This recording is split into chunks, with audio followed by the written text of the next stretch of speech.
Never waste a tragedy. Turmoil, especially, can be used as a facilitator for radical policy shifts, and in the aftermath of any disaster, the public's mind, facilitated by mass media, becomes a malleable emotional engine of fear.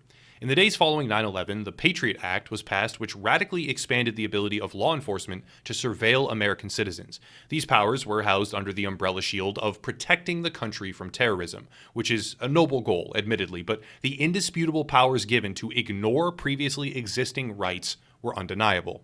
Today, I want to look at Twitch and YouTube policy as well as a couple of others because what we see is a tightening circle of what is and is not going to be allowed. And while none of this comes even close to the Patriot Act, at least not yet, and should never be formally compared as it stands, the fundamental premise of restricting actions and freedoms after a tragedy remains fairly consistent.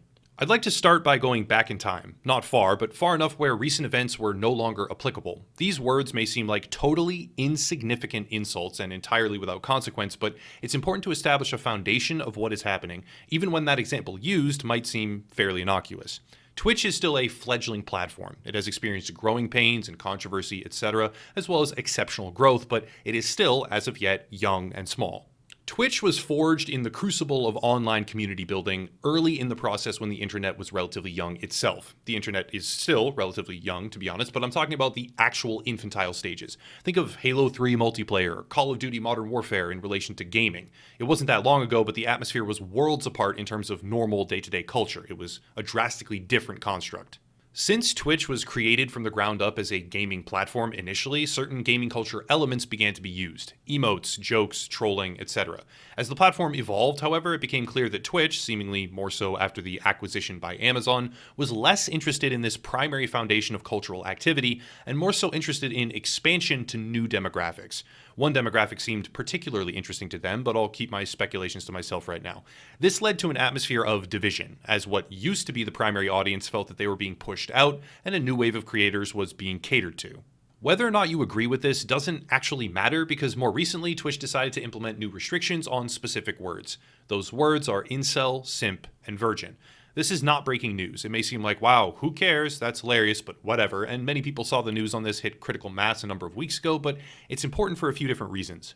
One, this new guideline is based on harassment and perceived harm, which effectively means it's impossible to know how or when it will ever be enforced because the primary factor behind whether or not using these words results in punishment is entirely subjective and cannot actually be quantified, validated, or evenly applied, ever.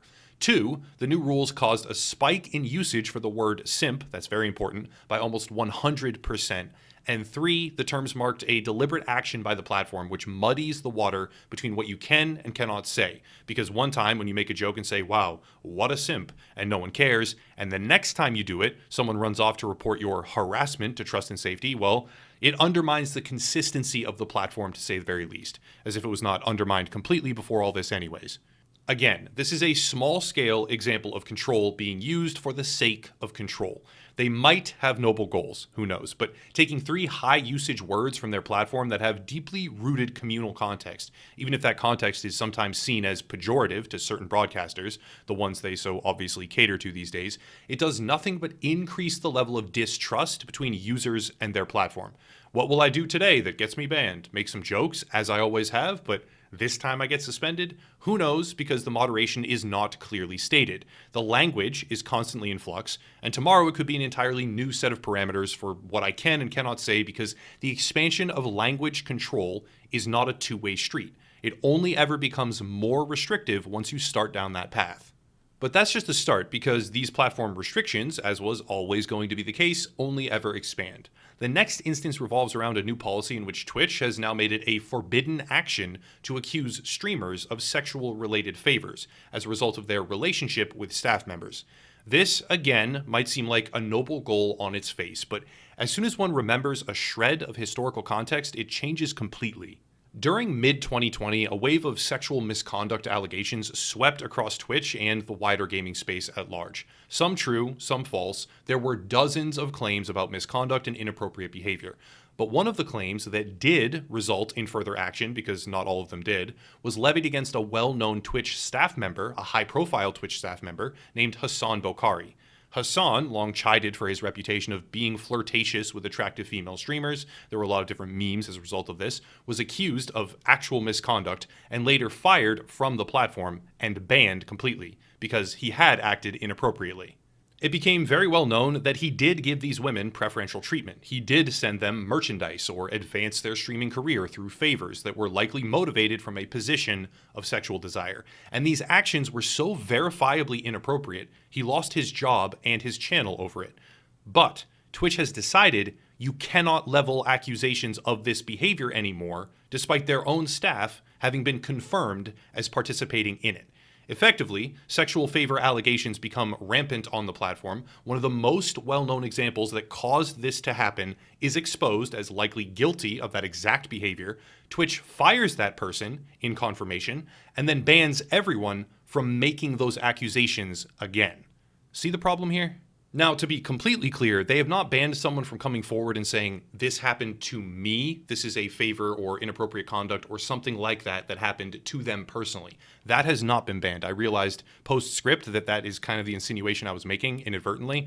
What they've banned is someone in the community, a viewer, anything like that, a fellow streamer, coming forward and saying, look at this relationship here, look at this particular streamer or that particular staff member or anything like that. There seems to be some kind of correlation there between inappropriate behavior or sexual favors or anything like that. That's what they've banned. Viewers, community members, outside people looking at that, leveling accusations, discussing that, that's banned, not the person coming forward and saying this happened to me. That's a pretty important distinction that I had to add in. But anyways, still not done because this finally leads us to January 6th, 2021, and a series of events that will further increase the speed at which free expression on major internet platforms is controlled. Now, I can't discuss what happened that day, January 6th, beyond saying a bunch of Trump supporters broke into the Capitol building and it was a tragedy, because YouTube is banning those that discuss these events with what feels like a blind monkey holding a fucking bazooka. Say the wrong thing, even though they don't even clearly ever tell you what the wrong thing even is, you're done, you're gone. But I don't need to discuss the events themselves past an acknowledgement that they were horrifying and unacceptable, because the real focus for this particular topic is the aftermath. The aftermath is a small-scale example of policy and moderation expansion on the backs of a tragedy. YouTube is probably the best platform to display here because after these events unfolded, they posted to social media and said the following, quote, "Due to the disturbing events that transpired yesterday, and given that the election results have now been certified, starting today, any channels posting new videos with false claims in violation of our policies will now receive a strike." End quote. Bullet point 2, quote, "Over the last month, we've removed thousands of videos which spread misinformation claiming widespread voter fraud changed the results of the 2020 election, including several videos President Trump posted to his channel. Point 3, like other major policy updates in our help center, we noted that there would be a short grace period after the December update, and new content that broke our rules would be removed without penalty. The grace period was scheduled to end on Inauguration Day. Point 4, channels that receive a strike are temporarily suspended from posting or live streaming. Channels that receive 3 strikes in the same 90-day period will be permanently removed from YouTube. We apply our policies and penalties consistently, regardless of who uploads it." End quote. So that's a lot already, but the real meat of the problem is within that very first paragraph. Quote, "Any channel posting new videos with false claims in violation of our policies will now receive a strike." And then, over the last month, we've removed thousands of videos which spread misinformation, big air quotes around that, claiming widespread voter fraud changed the result of the 2020 election. Right. Okay. I'm already putting this video in a position of controversy because no matter what I say right now, after just reading that quote, one group or another will be upset. If I say people have a right to say what they want and believe that there was voter fraud from a personal level, even if there wasn't, one crowd screams in rage because WrongThink cannot ever be tolerated. Inversely, if I say it's a good thing to ban false statements, even if that falsity is determined in some unknown way by a corporation, I will be screamed at because freedom of speech is a hill to die on, and I've sacrificed all my integrity by not doing so. And even if I say neither of those things, I'll probably get screamed at by both sides anyways, because the loss of common sense and reason in this damn country is an epidemic. But to try and illustrate to both insufferable sides why this scenario, the entire scenario, is troubling, I have one comparison to attempt. Imagine these policies applied broadly to the last 5 years. Right now, the simple statement, quote, I believe there was widespread voter fraud which changed the outcome of the 2020 election, end quote. And that's not my actual position, by the way. I'm just saying it as an example. Don't nuke my entire channel, YouTube, please. Okay, it's a hypothetical. But if I say that more than once, it can result in my entire channel getting deleted. Now imagine 4 years ago and saying, quote, I believe the election was stolen through Russian interference and Hillary Clinton should in fact be president, end quote. The key detail here is that imagine if by saying that your social media accounts would be entirely deleted. Imagine that YouTube or Facebook or whoever had decided that saying Russian interference changed the election in 2016 would result in you being deplatformed. And imagine the rage that you would feel as a result. Yes, I'm speaking to one specific group here, the group who calls each and every day for their political opponents to be stomped into the dirt and disallowed from speaking. If a private company decided saying Russian interference equals a ban always, even if it's just your personal belief, even if you have broken no other policy or rules, even if you are purely just expressing your own thoughts, this would cause widespread outrage in a particular group that currently rejoices at the exact same type of suppression. Now is the point where they might say, well, one was true though, and the other isn't true. So it's good that one gets banned and the other didn't. But we all need to understand, okay? And this is just the most critical part of the entire video. So please, anyone who's already banging out an angry comment in the comment section, just pause. That means absolutely nothing. YouTube, Facebook, Twitter, Twitch, and whatever other platforms are out there, the list is very long, are not the arbiters of truth. They don't get things right every single time. And when they decide stating a personal belief about things that we have deemed to be untrue, even if they are untrue in this particular circumstance, those beliefs, will be completely and immediately banned, everyone should be able to see why that is extremely alarming. I see often now on social media, but that's conspiracy theories. They deserve to be banned. And every time I see it, I lose a little more faith in humanity. Conspiracy theories are derided and laughed at these days as idiocy and annoyance. They are even called dangerous in many circumstances, and some are, but most really aren't, because they disrupt the modern flow of society and contradict the mainstream narratives, and this is very, very harmful to our democracy. However, conspiracy theories are, at their basic core level, an endeavor to expose hidden truth. And when you ban them, you effectively ban people from voicing their beliefs on a topic that sometimes, legitimately, turn out to be true. I am not saying, now just keep this in mind, I am not saying the current voter fraud allegations are true. It's not my point. Merely painting a picture of why subjectively banning conspiracy theory on the world's biggest digital platforms is a dangerous precedent. Again, please don't nuke my entire channel for speaking WrongThink. In 1965, the USS Maddox engaged Vietnamese torpedo boats after an unprovoked attack. Seems unrelated, but bear with me. This was used to escalate the Vietnam War, a terrible war. Conspiracy theorists said there was no attack. There were no torpedo boats. This was a hoax to push the war. This attack was backed up by almost all of America's mainstream media at the time, and President Lyndon Johnson reported the enemy boats had been sunk. But none of it was true. The conspiracy theorists were right. The attack never happened. A catastrophic war was escalated off of a lie, and the mainstream American media supported the lie with certainty and ferocity. Just imagine if YouTube had existed at that time and banned conspiracy theories. They would have been banning truth from being spoken because it contradicted the mainstream narrative, later proven, factually, to be a hoax and a fraud. Declassified documents, just for reference, showed this attack as a false flag event. Conspiracy was true, mainstream perception, and especially media, was lies, and I hope it can begin to sink in that regardless of your personal beliefs on this particular conspiracy theory and this particular time period, taking a step back and realizing what YouTube is doing here should alarm everyone. How about another example? In the 1950s, with the Cold War as a backdrop, the American CIA approached top journalists attempting to influence public opinion and gather intelligence. The program was called Operation Mockingbird, and it lasted about 3 decades, I believe.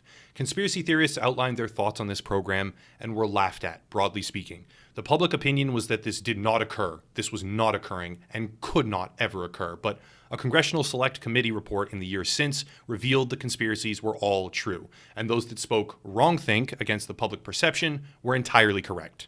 Imagine again if YouTube had existed with their modern policies at that particular time. Speaking out against these events would have resulted in your suppression, your public voice being stripped from that platform, even many other platforms as well simultaneously, and all because what you were saying had been deemed unacceptable by mainstream companies or groups.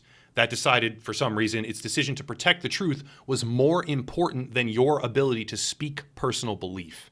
Last example. When conspiracy theorists claim that the CIA was conducting mind control experiments on American citizens, which had even resulted in deaths, also Canadian citizens as well, I believe, they were not just laughed at, they were screamed at. The idea that this could be happening was absurd. The lunacy of these people had no bounds. Unbelievable. Disgusting. They had no right to speak. What they were saying was so insane, it was totally unbelievable and should never be listened to. But it turns out MK Ultra was real. The government agency had absolutely run these experiments. They had absolutely caused deaths, and the conspiracy theorists were right yet again.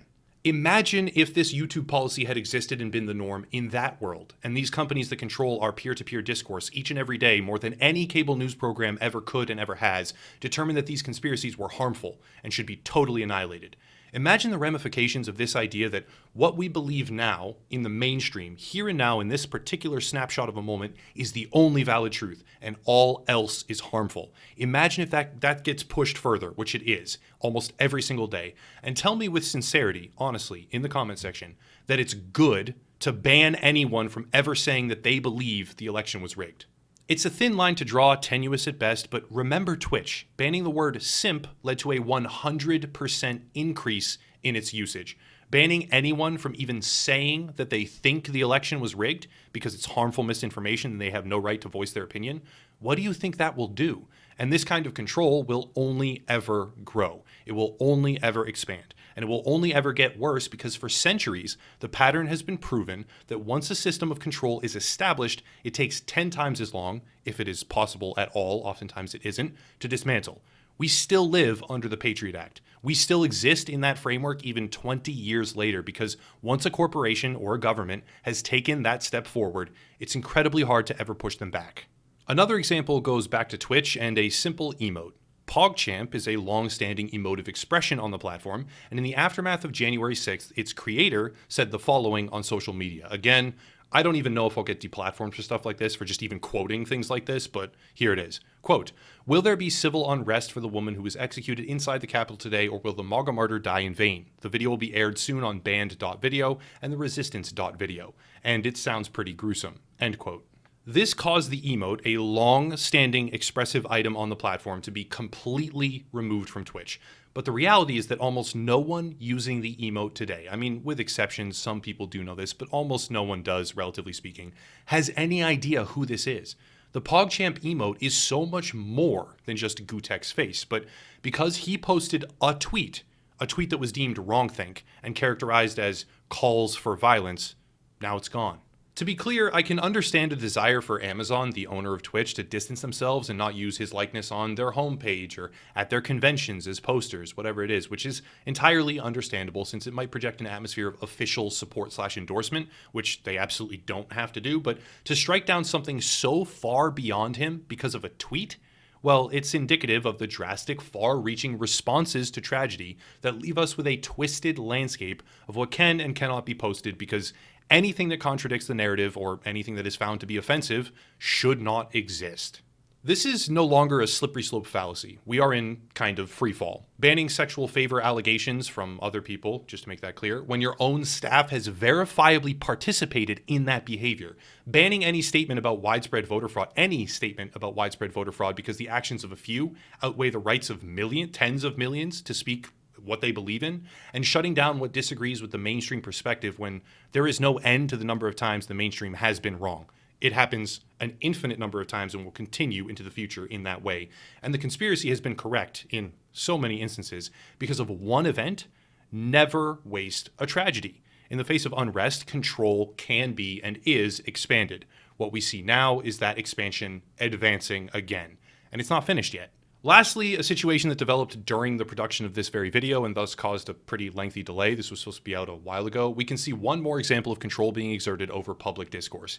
In the aftermath of January 6th, Parlor, basically just a conservative version of the popular social media app Twitter, was deplatformed completely by all major players in the tech space. It started with Apple and Google removing the app from their store within hours of actually within minutes of each other. It was pretty coordinated, it seemed. And it ended with Amazon Web Services removing their hosting support, which effectively deleted the site from the entire internet. I have no doubt it will be back in the long term, but in the short term, it's effectively a whack-a-mole game with tech elites trying to crush the platform forever. And as of this very moment, at least while I'm scripting this video, it might be back by the time it comes out, the site does not exist right now. But here's the reality. Parlor was allegedly targeted because it contained threats of violence and calls for violence. Amazon cited, officially as their official position, I believe, some 98 examples of posts that incite violence, and also informed Parlor that their proposed response of increased community moderation was not good enough. So they pulled the trigger and took the entire site down. However, if you go to any other social media, let's just use Twitter for right now as the easiest example, and search any combination of keywords that advocate violence, you will find hundreds of examples within seconds of open calls for this behavior against all manner of political opponents. Except it gets even more alarming because these calls to action on Twitter, calls for violence specifically, are not even, broadly speaking, partisan. They are bipartisan. Parlor is almost exclusively used as a conservative echo chamber. You can be angry at that reality. You can yell at me for saying that, but it is, in fact, a reality. It's the truth, and the calls to violence that are being used to justify its deletion from the internet are almost exclusively oriented towards one end of the political spectrum. Within seconds on Twitter, we can find hundreds of calls for violence that are across all ranges of the political landscape. Those that are against the BLM and Antifa riots over the summer, those that are against the Capitol riots of the 6th, open calls for violence across the platform, far in excess of nearly anything ever seen on Parlor, and yet one of these platforms is annihilated while the other thrives. Parlor is not worse than what exists elsewhere in the social media landscape. I won't go down the rabbit hole here and now, but there are some really, truly heinous crimes and really disgusting communities that exist in other social media worlds. It's just Parlor is a mildly successful competitor. My point is to illustrate that while it may be deemed a right-wing haven right now, it's not the only place that such a demographic will exist, and it's also not alone in its capacity to be used as a place to vent anger. From an absolute numbers perspective, it's still fairly small, and the total amount of people using other social media for identical activity, Facebook, Twitter, etc., even worse activity, is far higher. The simultaneous banning of Parlor from all major tech platforms is not a coincidence or a legitimate effort to avert potential harm. It is an effort to control the environment of public discourse from the top down and destroy competition. At this point, I have no idea if I'll get deplatformed for this kind of stuff, but whatever. I live in this world. I'm not going to just bury my head in the sand and pretend I don't. These are the topics that I cannot escape. I literally can't escape this stuff in America right now. I can turn off social media and pretend it doesn't exist, and then it seeps into my life in other ways. Every time you turn on the TV, every time you open your browser, every time you look at Yahoo with a news article, anywhere you go, it is being shoved in your face. Every single mainstream narrative is pointing in the exact same direction, and really, I might as well just discuss them. If you want to support, there's links down below, merch, locals, Odyssey, another YouTuber to check out, a bunch of things. One last item that I guess I'll just do this from now on is I'll be dropping an Amazon affiliate link down below for whatever current game I've been playing most recently. It helps me, it helps anyone who likes to just check out new awesome video games, etc. So click that if you want, but I'll cut it there and stop rambling. As always, thank you all for watching, and have a nice night.